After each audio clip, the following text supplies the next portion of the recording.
The morning greeted me with the familiar scent of damp clay and wood smoke.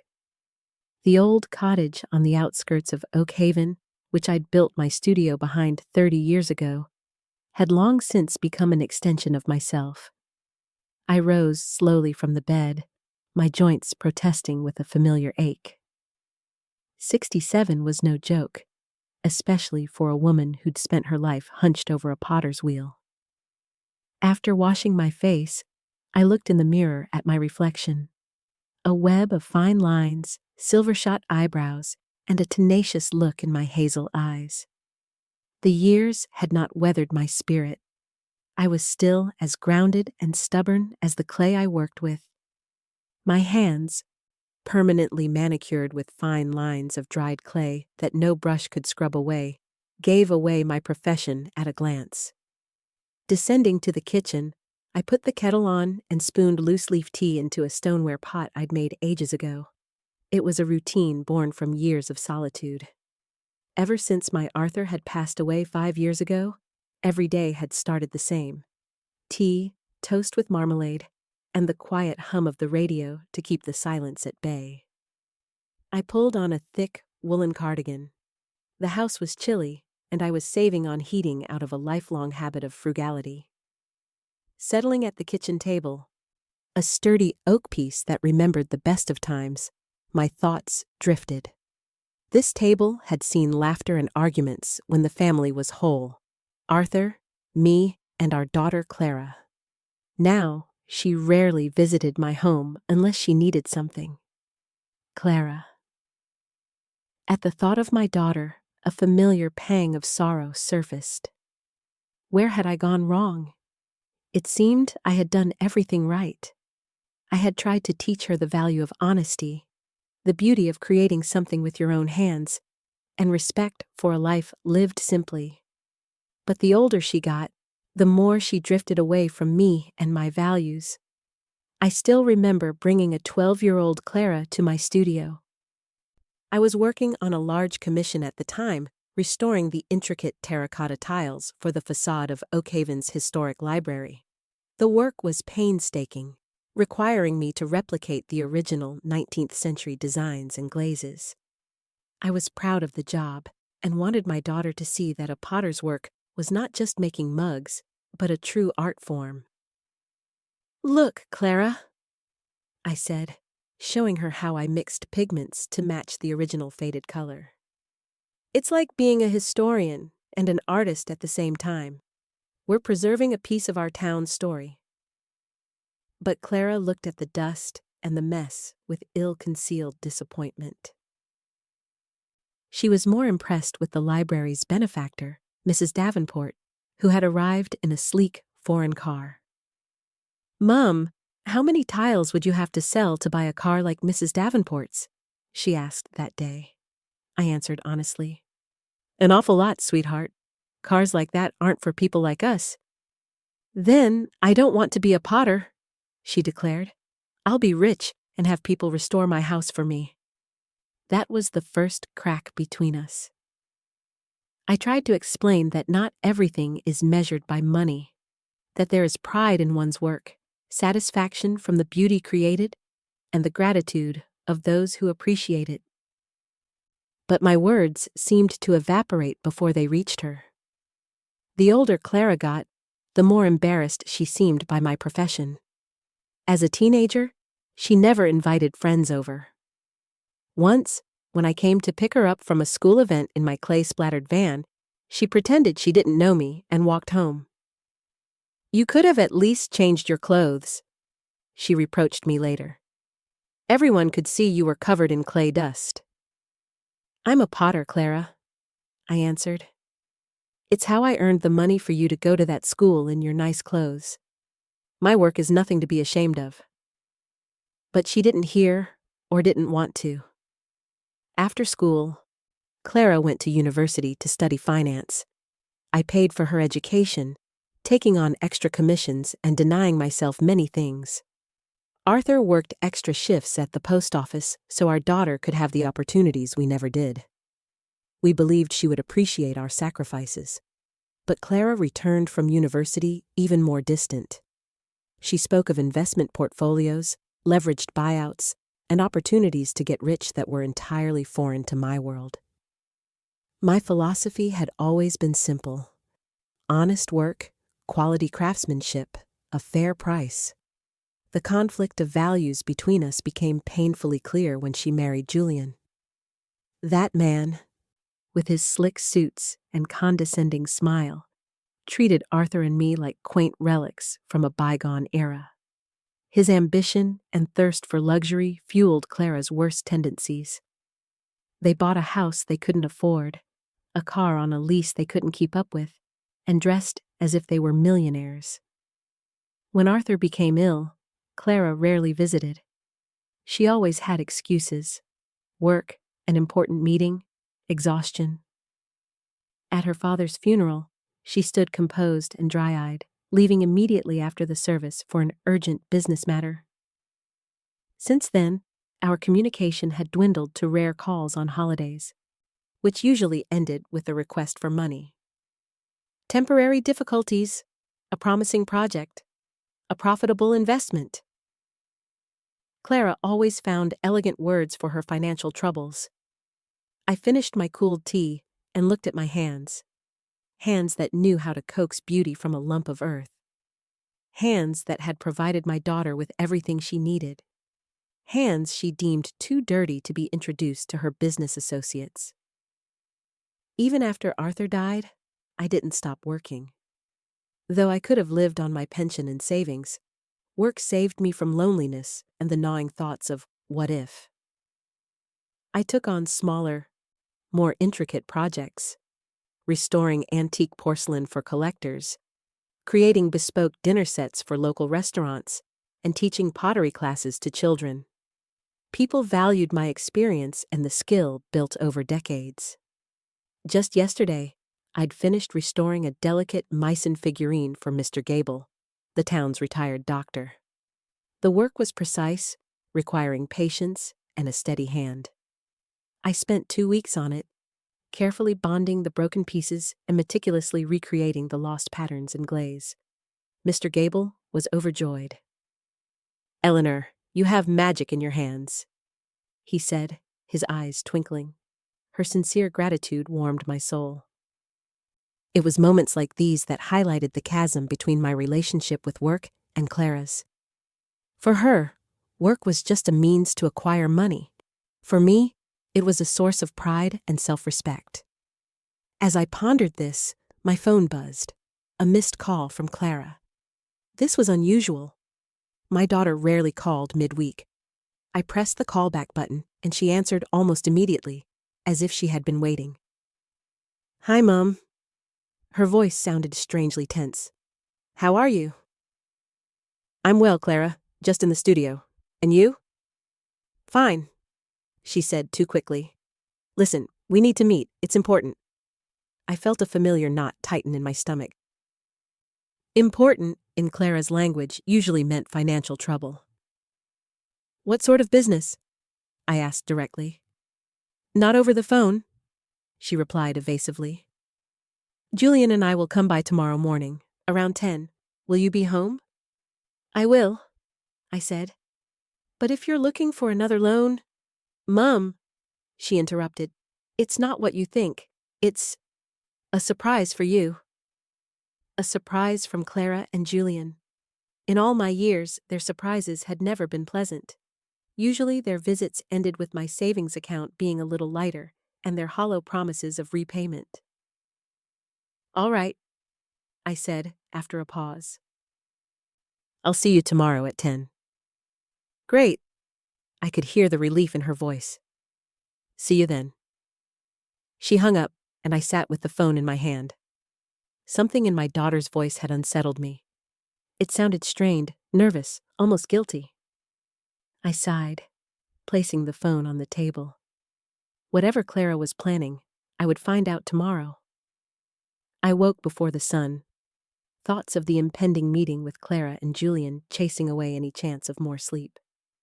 Their sudden desire to see me, the mysterious surprise, it all put me on edge. With a heavy sigh, I got out of bed and headed to the kitchen. Turning on the radio, I began to clean.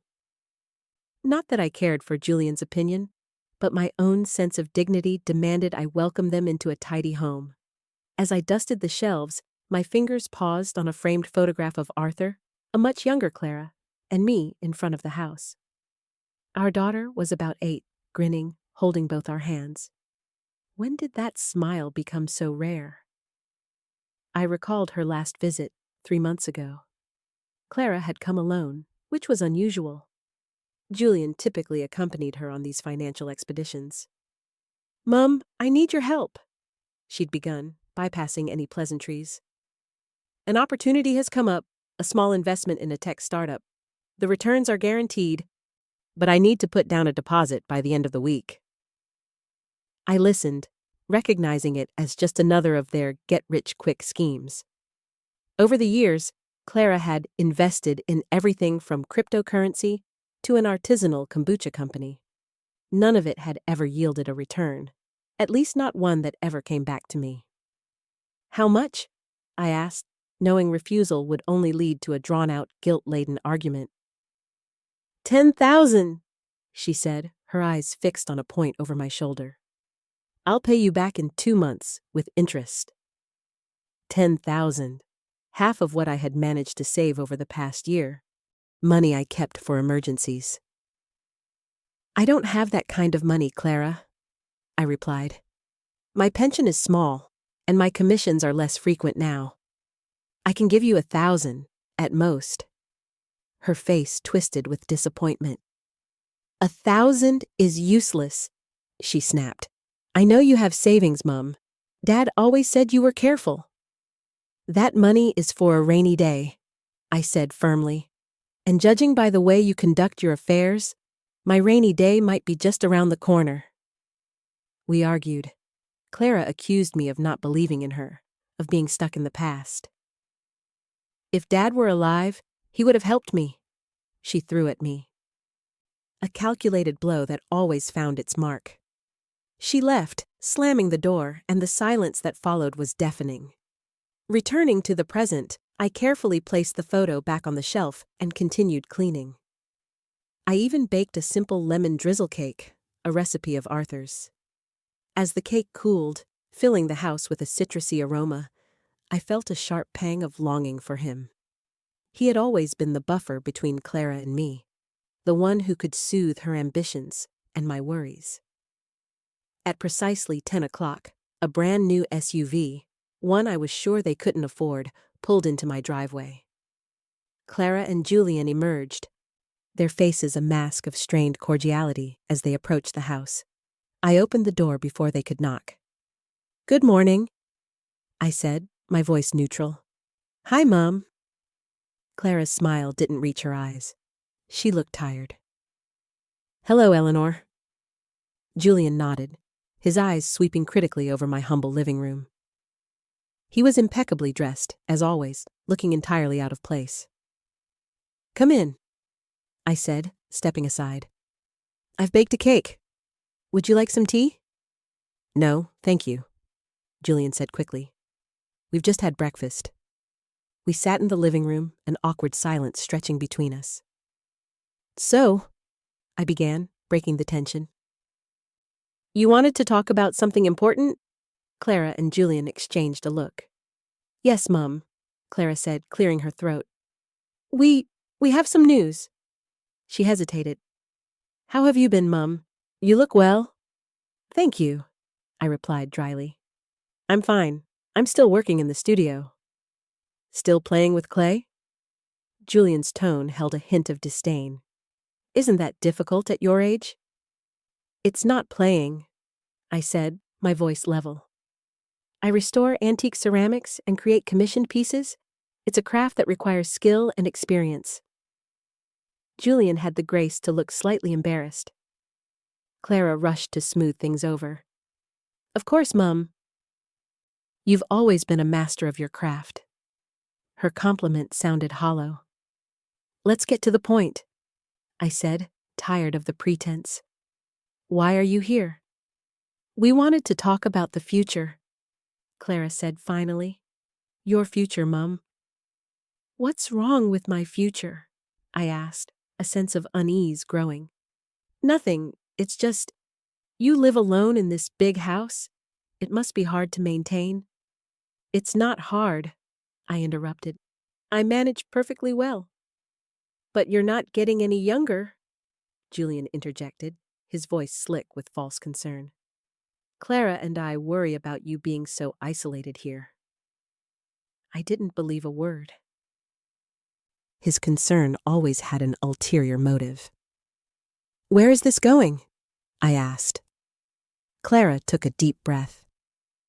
We think you should consider selling the house. Move somewhere more manageable. An apartment, perhaps, or a retirement community with good care. So that was it. My house.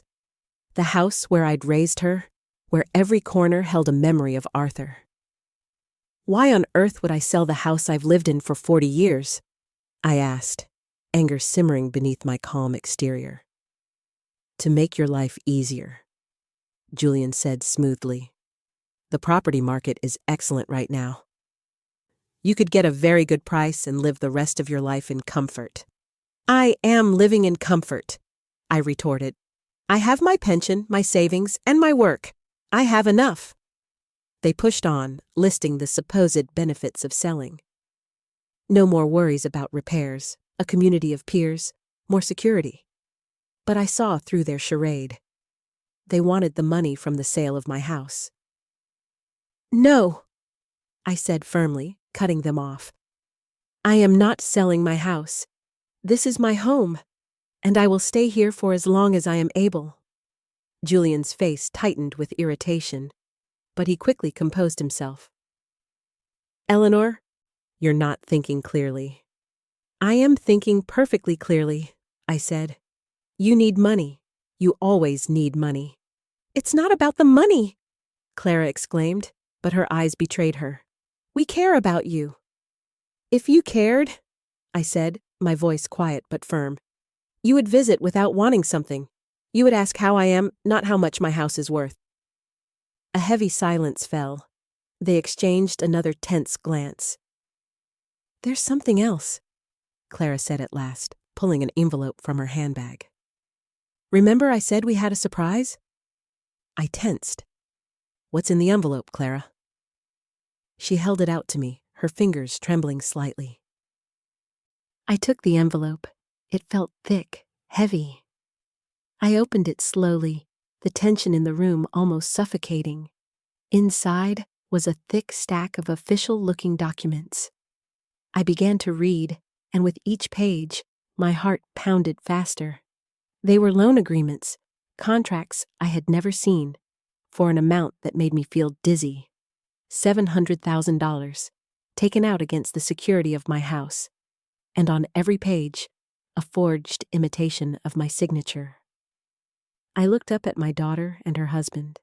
They watched me with undisguised anxiety, and in that moment, I realized they had done something far worse than just ask for money. They had crossed a line from which there was no return. The betrayal felt like a physical blow, shattering the fragile remnants of our relationship into 1,000 pieces. Staring at the documents, the world seemed to tilt on its axis. A loan for $700,000 in my name, secured against my home. A loan I knew nothing about. My signature, or a clever forgery of it, was on every page. What is this? I asked, my voice barely a whisper. Clara fidgeted, her face pale. It's the loan paperwork, Mum, she said, avoiding my gaze. We discussed it a few months ago, don't you remember? We have never discussed a loan for $700,000, I said, my voice gaining strength as anger began to burn through the shock. And I never signed these documents. You must have forgotten, Julian interjected, his tone oozing false sincerity. It was back in April. You agreed to help us with an investment in a boutique hotel? You said it was a wonderful idea. I looked at him, astonished at his audacity. I had seen Clara in April. She had asked for $5,000 to pay off credit card debt. I had given her $2,000. There had been no mention of a hotel. You forged my signature, I stated. It was not a question. A tense silence filled the room. Julian's face flushed with anger, while Clara seemed to shrink into the sofa. "How dare you accuse us?" he blustered, "after everything we do for you." "And what is it you do for me, Julian?" My voice was cold. "Visit every few months to ask for money? Criticize my home and my life's work? Or perhaps you mean forging my name on fraudulent loan documents? Which of those is a show of concern?" Clara finally looked at me, her eyes welling with tears. "Mum, you don't understand," she began. "We were in a terrible situation." "A situation so terrible that you decided to commit fraud?" I interrupted, my hands shaking as I held the papers. "Where is the money, Clara?" "The $700,000? From the guilty look they exchanged, I knew. The money was gone, spent on clearing their debts and funding their extravagant lifestyle. "It was a good investment," Clara said weakly. "There were complications." "It doesn't matter," Julian cut in impatiently. "The point is, the first loan payment is due on Monday. If it's not paid, the bank will begin foreclosure proceedings." I froze. My house, the home I had shared with Arthur, the place where every brick and tile held a memory. "You mortgaged my house?" "Technically, you mortgaged it," Julian corrected me. "Your signature is on the deed of trust." "The signature you forged!" I finally raised my voice. "We can argue about this all day," Julian said dismissively. "But the fact is, you need to make a payment of $35,000 on Monday, or the bank will take this house." I took a deep breath, forcing myself to think clearly. I began to scrutinize the documents again, my years of handling detailed restoration contracts having taught me to look for inconsistencies. The first thing I noticed was the date on the contract, April 15th, was 5 days after the notary's stamp was dated. How could a notary certify a document before it was signed? Second, the signature itself varied slightly from page to page. Third, the contract listed my profession as a financial consultant. I had never been a consultant of any kind. "This contract is a forgery," I said, looking up at them. "And a clumsy one. The signing date doesn't match the notarization date. The signature is inconsistent, and I am listed as a financial consultant, which I have never been." They looked at each other, a flicker of panic in their eyes. They hadn't expected me to notice the details. "It must be a clerical error," Clara stammered. "Banks don't make these kinds of errors," I said. "What matters," Julian's voice was sharp with frustration, "is that the money has been spent. If the payment isn't made, we'll all be on the street." "No," I corrected him. "I will be on the street. You live in your own house." A house, I now realized, that was likely paid for with my money. "But that won't happen, because I will prove I never signed these documents." "That will take months," he shot back. "You need to sell the house. Now. We've already found a buyer, someone willing to close quickly." It all clicked into place. They needed to cover their tracks, to pay off the fraudulent loan with the proceeds from the sale. My needs, my feelings, my home, none of it mattered. "I will not sell this house," I said, my voice unwavering. "Instead, I will go to the police and report you for fraud." Clara gasped, her face draining of all color. Julian's face contorted with rage. "You won't do that?" she whispered. "I'm your daughter." "My daughter," I said, shaking my head, "would not do this to her mother. My daughter would not try to make her own mother homeless." "You selfish old woman," Julian spat, jumping to his feet. "Always thinking only of yourself. Clara needed help, and you refused." "Was she supposed to steal?" I asked, the irony bitter on my tongue. "Was she supposed to commit a crime?" "We didn't steal," Clara cried. "We were going to pay it all back." "With what money, Clara?" I sighed, the fight draining out of me. "The money from the next failed venture?" Suddenly, Clara's eyes fell on a half-finished vase sitting on the mantelpiece, a piece I had been working on for weeks. In a fit of rage and despair, she lunged forward, grabbed it, and hurled it against the hearth. It shattered into dozens of pieces, the sound echoing the breaking of my own heart. "You've never been a real mother," she screamed, tears streaming down her face. "Always judging me, always making me feel like I wasn't good enough. You and your precious, dirty clay." The sight of the broken pottery, the hours of work destroyed in an instant, hurt more than any words she could have said. I looked at the daughter I no longer recognized, her face twisted in a mask of anger and self-pity. "Get out!" Julian snarled, pointing to the door. "Get out of this house! It's not yours anymore!" "Are you telling me to leave my own home?" I asked, incredulous. "It's mortgaged to the bank," he snapped. "Effectively, it's their house. If you won't pay, then get out. We'll handle it." I knew then that the conversation was over. I calmly gathered the forged documents. "I'll be keeping these," I said. "I'll need them for the police report." "You wouldn't," Clara whispered, panic in her eyes. "You wouldn't send your own daughter to prison." "You were willing to send me to a homeless shelter," I replied, my voice devoid of emotion. "Now please leave my house." They stared at me for a moment, then stormed out, slamming the front door so hard that the photo of Arthur on the wall rattled in its frame. I sank into my armchair, the silence of the house pressing in on me. My cheek was wet, and I realized I was crying. Not for the house, not for the money, but for the daughter I had lost. After they left, a profound, chilling silence filled the house. The shattered pieces of my vase lay on the hearth, a stark metaphor for my relationship with Clara. My hands trembled, not from age, but from the adrenaline and the deep, gut-wrenching pain of betrayal. I knew I had to act, and quickly. My first call was to my oldest friend, Margaret, the widow of a respected local lawyer. Though she wasn't a lawyer herself, she possessed a sharp mind and a practical, no-nonsense approach to life. "Eleanor, you sound dreadful. What's happened?" I recounted the morning's events, my voice cracking. Margaret listened without interruption. "The vile, greedy little monsters," she said when I finished.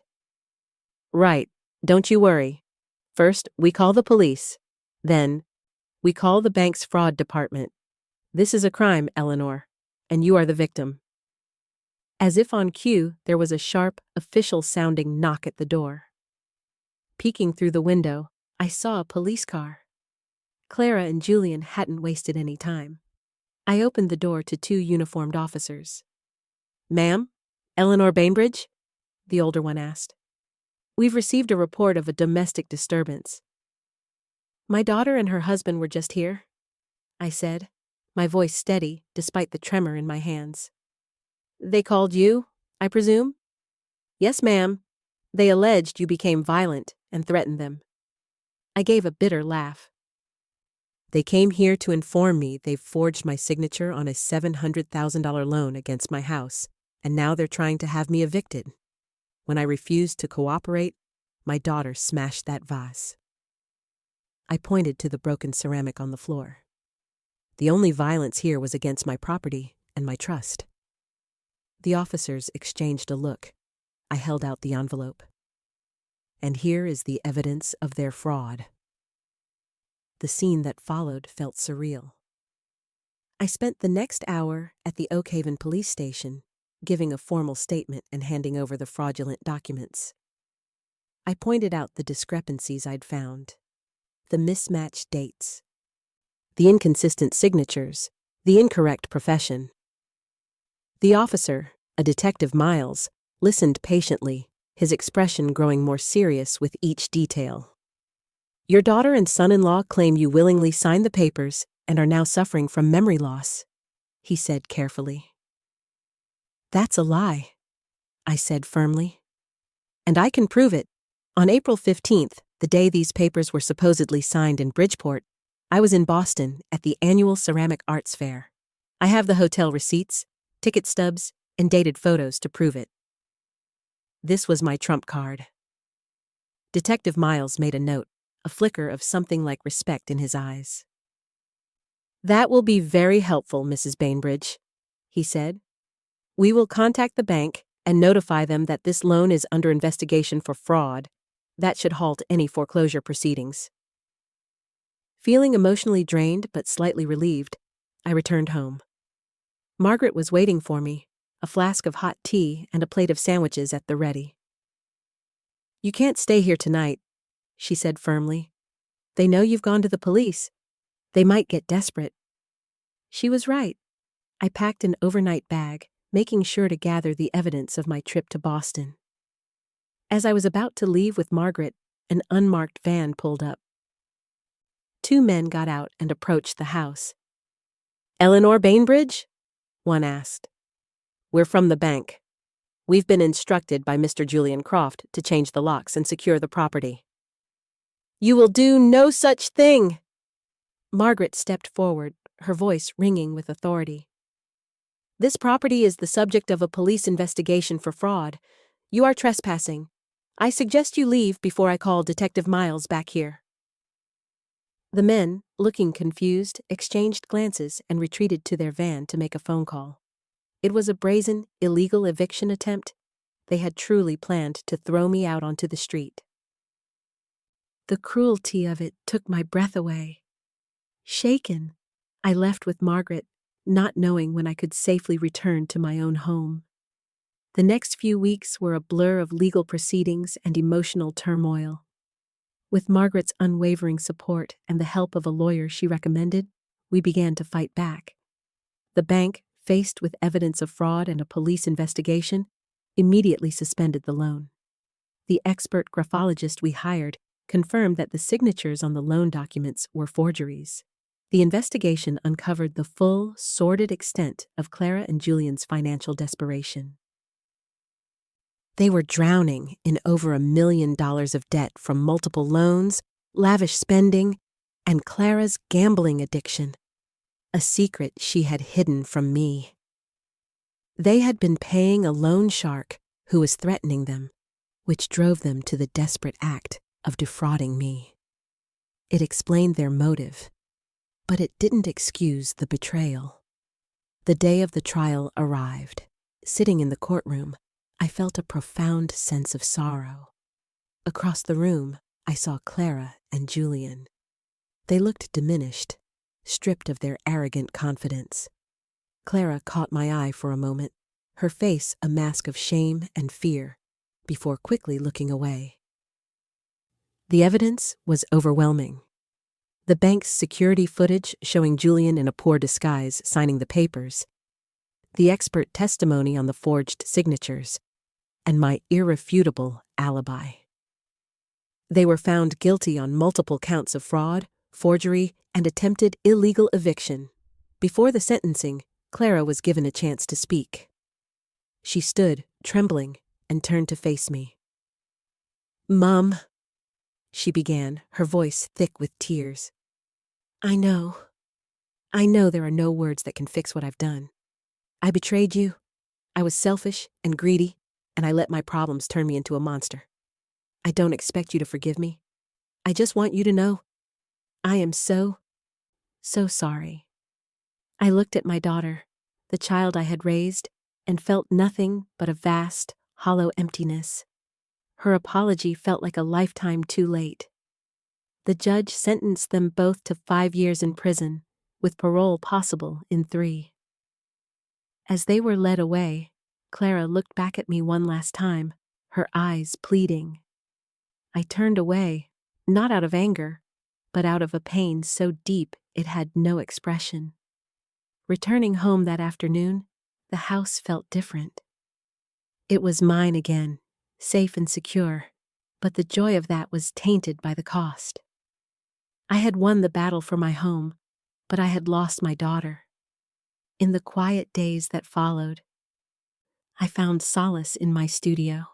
I swept up the pieces of the shattered vase, but instead of throwing them away, I decided to try and restore it using the Japanese art of kintsugi, mending broken pottery with lacquer dusted with powdered gold. It was a way to acknowledge the damage, to see the beauty in the scars. A few weeks later, I received a call from a local art gallery. They were planning an exhibition showcasing the work of local artisans and wanted to feature my pottery and restoration work. They even asked if I would give a masterclass. At first, I hesitated, but then I thought of Clara's disdain for my dirty clay. This was a chance not to prove her wrong, but to affirm to myself the value and artistry of my life's work. I threw myself into preparing for the exhibition. The work was healing. With each piece I shaped on the wheel, with every fragment I carefully restored, I felt a piece of my own fractured spirit mending. My friends, especially Margaret, rallied around me, their support a comforting balm. A month after the trial, a letter arrived from prison. It was from Clara. I left it unopened on the kitchen table for 3 days before I finally found the courage to read it. It was filled with remorse, a deeper, more reflective sorrow than what she had expressed in court. She wrote about starting therapy in prison, about confronting her addiction and the destructive choices she had made. She didn't ask for forgiveness, only for the hope that one day she could earn back a sliver of my trust. I didn't reply. Not yet. The wound was still too raw. But I didn't throw the letter away either. I placed it in a drawer with old family photos. The night of the exhibition opening, the gallery was buzzing with people. My pieces were beautifully displayed, my restored ceramics sitting alongside my own creations. Margaret stood by my side, her presence a quiet source of strength. People admired my work, asking about my techniques and my inspiration. For the first time in a long time, I felt a sense of pride, not just in my craft, but in myself. I had survived. Standing there, surrounded by the tangible results of my life's passion, I looked at my kintsugi vase, its cracks gleaming with gold. The break was still visible, a part of its history, but it was whole again, perhaps even more beautiful and resilient for having been broken. I realized my life was much the same. The betrayal had left indelible scars, but it hadn't destroyed me. I was still Eleanor Bainbridge, a potter, a mother, a survivor. And for now, that was enough.